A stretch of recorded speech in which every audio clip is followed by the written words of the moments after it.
Salut à tous les Gamopathes, bienvenue sur la Gamopathe TV. Nous voici aujourd'hui pour le test de Doom. Développé par ID Software et sorti en 93 sur PC sous forme de shareware, il connaîtra assez de succès pour être édité en tant que véritable jeu plus tard.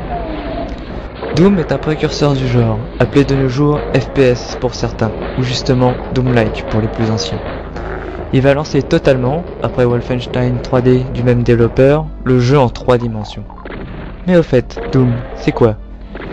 Dans le futur, c'est l'histoire d'un mec qui n'est autre qu'un serial killer. Pour le remettre dans le droit chemin, on décide de le mettre chez les Marines, pour une mission sur Mars. Bah oui, ils ont plus de nouvelles d'une base sur cette planète. Que s'est-il donc passé?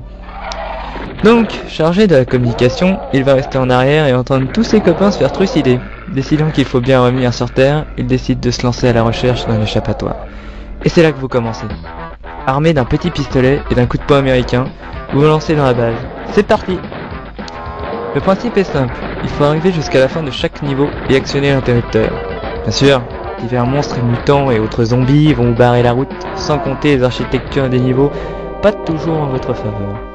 En effet, certaines portes par exemple ne s'ouvriront qu'en ayant en sa possession une clé de la même couleur, ou si seulement un certain interrupteur a été enclenché. Des bains d'acide et d'autres pièges viendront s'ajouter aux tonneaux explosifs et aux monstres même pas beaux d'abord. Ouh, quelle est vilaine la bête rose! Pour arriver à ces fins, rien de tel qu'un arsenal bien loti. C'est donc avec 9 armes différentes que vous allez devoir parcourir les niveaux regorgeants de monstres, de passages secrets, mais aussi de bonus.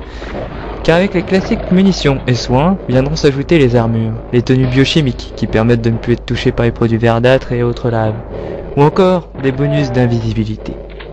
Les monstres, il y en aura pas mal, et les différents, ayant chacun leur attaque, leur force et leur faiblesse. Chose amusante d'ailleurs, si différents types de monstres se touchent, ils se combattront entre eux, laissant place à un spectacle plutôt amusant. Les paris sont ouverts. L'interface en bas de l'écran est très pratique et renseigne sur tout ce dont vous avez besoin, la vie qu'il vous reste, le nombre de munitions, etc. Il montre aussi la tête du D-Marines, plus ou moins en forme suivant sa santé. Là par exemple, il est mal en point. Côté gameplay, c'est du 100% clavier, et autant dire que cela marche comme sur des roulettes. Le Marines répond au doigt et à l'œil, pas de soucis de ce côté. Niveau graphisme, autant dire que c'est du tout bon, surtout pour l'époque. Des niveaux riches en textures, beaucoup d'ennemis différents, très bien réalisés et évidemment l'avènement de la 3 dimensions. Côté son aussi, c'est pas mal, chaque monstre a son petit cri lorsqu'il vous voit, quand il meurt, etc.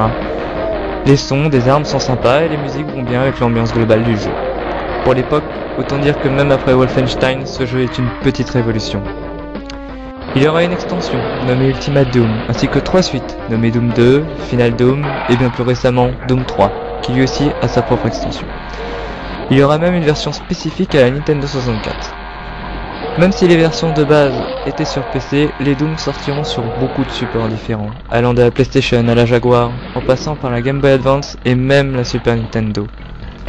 Doom reste et restera un jeu culte pour beaucoup de personnes, dont moi. Je lui mets donc 5 suppos et demi.